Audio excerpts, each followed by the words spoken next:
اعوذ باللہ من الشیطان الرجیم، بسم اللہ الرحمن الرحیم۔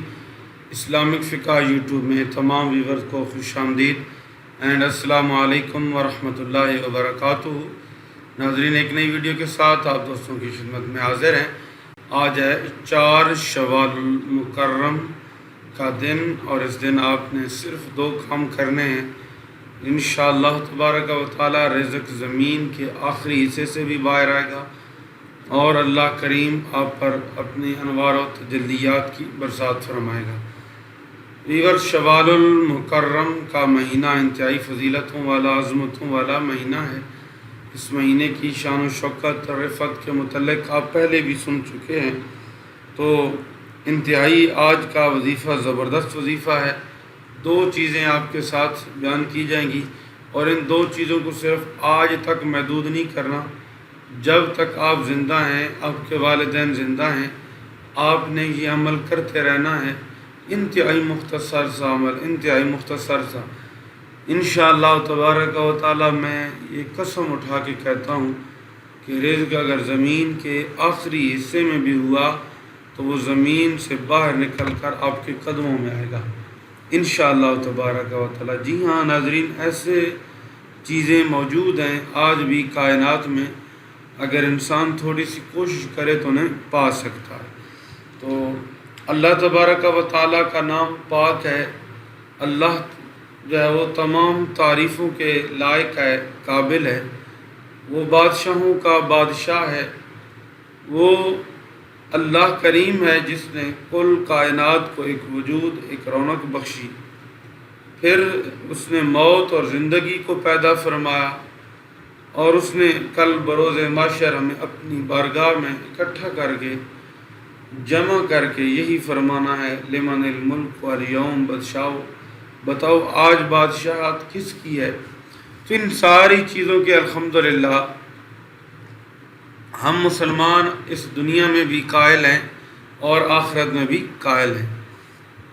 تو اللہ کریم کا نام پاک ہے، تو اپنے رب کے نام کو صرف اس انداز میں پکارنا ہے کہ انشاءاللہ تعالی عز و جل اللہ کریم کے کرم سے آپ اس کے کمالات، اس کی فیوز و برکات اپنی آنکھوں کے ساتھ دیکھیں گے۔ حضرت ابن عباس رضی اللہ تعالیٰ عنہ فرماتے ہیں، اللہ تعالیٰ نے عرش بنایا اور فرشتوں کو اسے اٹھانے کا حکم دیا، تو فرشتوں کو بہت وزنی محسوس ہوا۔ تو اس وقت فرشتوں کو سبحان اللہ پڑھنے کو کہا، چنانچہ اس کو پڑھتے ہی عرش اٹھانا آسان ہو گیا۔ فرشتے برابر اس کلمے کو، سبحان اللہ کو پڑھتے رہے، یہاں تک کہ حضرت آدم علیہ السلام وجود میں آئے اور ان کو چھینک آئی تو الحمدللہ پڑھنے کا حکم دیا۔ تو اس کے جواب میں اللہ تعالیٰ نے فرمایا یرحمک اللہ۔ فرشتوں نے یہ کلمہ سنا تو سبحان اللہ کے ساتھ الحمدللہ بھی پڑھنے لگے۔ حضرت نوح علیہ السلام کا زمانہ آیا تو بت پرستی کے خلاف اللہ نے حکم دیا تو قوم کو لا الہ الا اللہ کی تلقین کرو، تو فرشتوں نے اسے بھی ملا لیا۔ جناب ابراہیم علیہ السلام کا زمانہ آیا، حضرت اسماعیل علیہ السلام کی قربانی کی گئی، تو حضرت جو ہے جناب ابراہیم کے سامنے جنت سے دمبا آیا، وہ ذبح ہوا تو خوشی سے اللہ اکبر نکلے۔ تو جی ہاں، آج ہمارا جو وظیفہ ہے وہ سبحان اللہ و بحمدہ، ان 2 کلمات پہ مبنی ہے، اور ساتھ ایک عمل، اگر آپ کے والدین زندہ ہیں تو ان کے ساتھ منسوب ہے، اگر نہیں بھی زندہ تو پھر بھی انہی کے ساتھ منسوب ہے۔ تو میں زیادہ ٹائم نہیں لینا چاہتا حضرات۔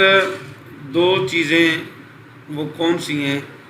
ایک، جو انسان سبحان اللہ و بحمدہ، سبحان اللہ و بحمدہ اس تسبیح کا ورد جاری رکھتا ہے، اور بالخصوص آج کے اس بابرکت دن میں اس تسبیح کو جو 1000 مرتبہ چلتے پھرتے پڑھتا ہے اول آخر درود پاک کے ساتھ، تو اللہ کریم اسے ایسی جگہوں سے رزق عطا فرماتے ہیں جو انسان کی سوچ سے بھی باہر ہوتا ہے۔ تو آج آپ نے ایک عمل یہ کرنا ہے سبحان اللہ و بحمدہ، سبحان اللہ و بحمدہ، سبحان اللہ و بحمدہ۔ اس تسبیح کو آپ نے چلتے پھرتے 1000 مرتبہ تعداد پوری کرنی ہے۔ انشاءاللہ عز و جل اللہ کریم کے کرم سے وہ وقت دور نہیں ہے کہ جب آپ خود اپنی زبان سے یہ کہنے پہ مجبور ہو جائیں گے، ہاں اللہ کریم نے مجھے اتنی دولت سے نوازا کہ آج سنبھالنے کے لیے میرے پاس جگہ بھی موجود نہیں ہے۔ تو آج کے اس بابرکت دن میں چلتے پھرتے سبحان اللہ و بحمدہ یہ آپ نے 1000 مرتبہ اول آخر درود ابراہیمی کے ساتھ پڑھنا ہے۔ ویورز، آج دوسرا جو عمل ہے وہ میں آپ کو دے رہا ہوں۔ یہ دوسرا عمل تو آپ لازمی کریں، خود کریں، اور تا حیات جب تک آپ کے والدین سلامت ہیں یہ عمل کرتے رہیں۔ کبھی رزق کی تنگی نہیں ہوگی، کبھی رزق کی تنگی نہیں۔ خدا کی عزت و جلالت کی قسم، اس رب کے قبضہ قدرت میں میری اور آپ کی جان ہے۔ اس عمل کی وجہ سے اللہ کریم بے شمار رزق عطا فرماتے ہیں۔ وہ عمل کیا ہے؟ اگر آپ کے والدین زندہ ہیں، باپ زندہ ہے، ماں زندہ ہے، تو آپ انہیں یہ کہیں کہ جناب والا آپ میرا نام لے کر میرے رزق کی دعا کرو۔ کیا مطلب؟ کہ اگر آپ کا نام ناصر علی ہے، قاسم علی ہے، محمد حسین ہے، حسن ہے، ابو بکر ہے، عمر ہے، محمد عثمان و محمد علی نام ہے، کوئی بھی ہے، تو آپ اپنے والد گرامی کو یا والدہ محترمہ کو یہ کہیں کہ آپ میرے لیے دعا کرو۔ کس طرح؟ اس طرح کہ یا رب کریم، اگر آپ کا نام محمد ابو بکر ہے، یا رب کریم محمد ابو بکر کے رزق میں برکت عطا فرما۔ خدا کی عزت و جلالت کی قسم، چند دن اپنا نام جو ہے نا والدین سے کہیں کہ وہ لے کر یہ دعا کریں آپ کے رزق کے لیے۔ اگر آپ کو نوکری نہ ملی، آپ کو جاب نہ ملی، آپ کے رزق میں، جان میں، مال و دولت میں برکت نہ ہوئی، تو آپ پھر کہنا کہ کسی نے ہمیں دھوکہ دیا تھا یا جھوٹ بولا تھا۔ تو یہ 2 عمل صرف آج دن کے ساتھ مخصوص نہیں ہے، ٹائٹل میں 4 شوال لگایا ہے، لیکن یہ 2 عمل آپ کی تا حیات زندگی کے ساتھ منسلک ہیں۔ چلتے پھرتے سبحان اللہ و بحمدہ، اور آج بالخصوص کی 1000 مرتبہ تعداد پوری کریں گے، آپ کو بہت مزہ آئے گا، روحانیت ملے گی، سکون ملے گا، نورانیت ملے گی۔ اللہ کریم کے کرم سے آپ کے اوپر بے پناہ کرم ہوگا، رزق و دولت کی برسات ہوگی، گھر سے غربت، تنگ دستی، بھوک، افلاس کی اگر شدت ہے تو یہ ساری کی ساری چیزیں اللہ تعالیٰ کے کرم سے دور ہوتی چلی جائیں گی۔ تو ویورز، آپ نے یہ 2 عمل سماعت کیے۔ اب اگر ایک اور شرعی مسئلہ، کسی کے والدین فوت ہو گئے ہوں، وہ اس دنیا میں نہ ہوں، تو وہ کیا کرے کہ وہ قبرستان جائے، جہاں اس کے والدین کی قبریں ہیں، تو جا کر 1 مرتبہ سورہ فاتحہ، 3 مرتبہ سورۃ اخلاص ہر جمعرات کو اپنے والدین کی روح کو ایصال ثواب کرے۔